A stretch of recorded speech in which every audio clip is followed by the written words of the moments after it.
Today we're going to talk about dollar cost averaging versus lump sum investing. Now, for those of you who are unfamiliar with what dollar cost averaging is, imagine that you have $10,000. You have two main ways you can invest that into Bitcoin. The first way is you invest the $10,000 all today. That's called lump sum investing because you're investing it all in one go. The other way in which you could invest that $10,000 is you could set up a time, let's say Monday at 12 p.m. Every single week, you're going to invest $1,000 into Bitcoin until your $10,000 is fully invested. So it would take you 10 weeks to dollar cost average into Bitcoin. They call it dollar cost averaging because obviously your average buy price changes as you buy over different time periods, right? Whenever you buy, let's say this week on Monday, it might be a lot lower or higher than it is the following Monday, and so on and so forth. Dollar cost averaging smooths out volatility, as you might expect, because you're spreading your investment over time. When you do a lump sum investment all at once, obviously, let's say we bought right now at 6,700, and wow, Bitcoin's really moving here, but let's say you bought at $6,700 right now. Obviously, you're going to be exposed to whatever the hell Bitcoin does next because your entire buy price is going to be at 6,700. But let's say you only bought 10% of that $10,000 now. So you only bought $1,000 worth of Bitcoin now. Well, then you have to wait another full week before you can invest again. And as a result of that, Bitcoin's price might be up, it might be down. And as a result of that, you're less exposed to the whims of Bitcoin in any particular day or any particular hour. And it's also less emotionally involved. In other words, if you make an investment right now at $6,700, you're going to be stressed about the fact, especially because Bitcoin's moving down right now, it's going to be painful for you, right? Although, funny enough, it looks like Bitcoin's about to go back up. But you watch things of this nature, and it's going to be stressful for you to watch the market. You're going to keep checking your phone. You probably already check your phone a lot.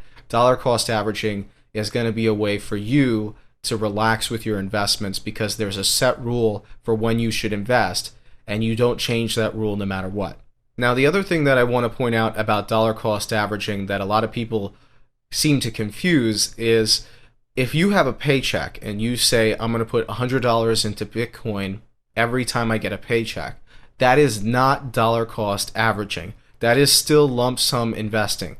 Because if you say, I have $100 for Bitcoin and I'm going to invest it all now, then that is lump sum investing. It's just dependent on when you get that money, right? So that's an income.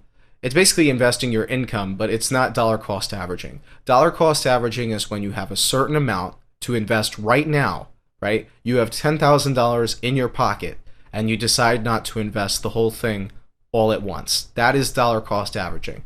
So let's say that you decide you're going to put $100 of your paycheck away every single week for Bitcoin. If you invest the full $100, that's lump sum investing. If you only invest, let's say, $50 of it, and you're going to invest the remaining $50 next week, then that's dollar cost averaging. So I hope that's clear because that's something a lot of people confuse. Investing as you earn income is not dollar cost averaging. Obviously, it's going to have a similar effect to your overall holdings, but it's not the same strategy. And wow, look at Bitcoin go here. Look at this go. But anyway, so there's been some research done on dollar cost averaging versus lump sum investing, and I'm going to show you here. This is Vanguard. They are basically the leader in passive indexes. Now, indices. If you don't know what an index is, don't worry about it. But basically, they've done a ton of research into whether or not you should lump sum invest or dollar cost average. And there's also been more firms that have done this. Charles Schwab has done it. A number of other big firms have looked into this. Obviously, there's been a ton of academic research into it. There's been people that do it casually that have looked into it. And what they have found across the board is that it is better to lump sum invest than dollar cost average for the stock markets. Now, the reason they say this, number one, is because dollar cost averaging is still a market timing strategy. Now, I know that sounds odd, right? It sounds odd that that would be true. But when you lump sum invest as soon as you can, you're not trying to time the market, right? You are just saying, I'm going to invest now, I have a certain amount, and it's just going to go into this, and that's it, and we're just going to let it sit there. Now, funny enough, I actually advocate market timing on this particular channel, so that is a moot point. The fact that dollar cost averaging is technically a market timing strategy does not mean much to me. The main criticism for dollar cost averaging, in my opinion, at least with the stock market, is that you miss out on all of the dividends that you would get otherwise if you use the lump sum approach. And if you do the lump sum investing, obviously you get to reinvest those dividends sooner, and as a result of that, you're going to see yourself, in my opinion, do better over the long term. And it's not just my opinion, it's plenty of people who feel that way. And during bull markets, of course, the lump sum approach is generally going to do better than dollar cost averaging. Now, for this particular channel, you'll note that I tend to like to wait for Bitcoin to have a little bit of a dip like it is now. Now, we're actually starting to get fairly close to the point at which I want to buy Bitcoin.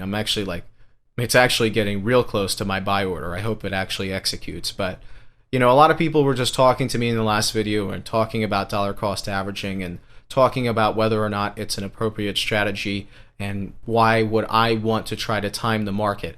And the reason is simple. I try to time the market because dollar cost averaging works best when you're less certain about what you think is going to happen next. But when I have a little bit higher conviction, and I did with this particular dip that I thought Bitcoin was going to experience, I don't know how far this dip is going to go, and maybe it doesn't hit my buy order, which, like I said, I really hope it does because we're really close. But when we think about Bitcoin in particular, it does get moments of irrational exuberance. In fact, one could argue that all of Bitcoin right now is in irrational exuberance, but you don't have to dollar cost average. It's just one strategy by which you should invest.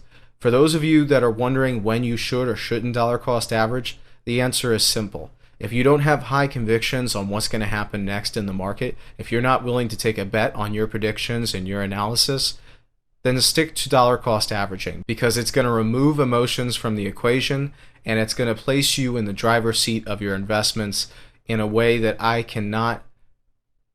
I always emphasize emotions when it comes to investing because emotions are what ultimately lead to people either making money or failing.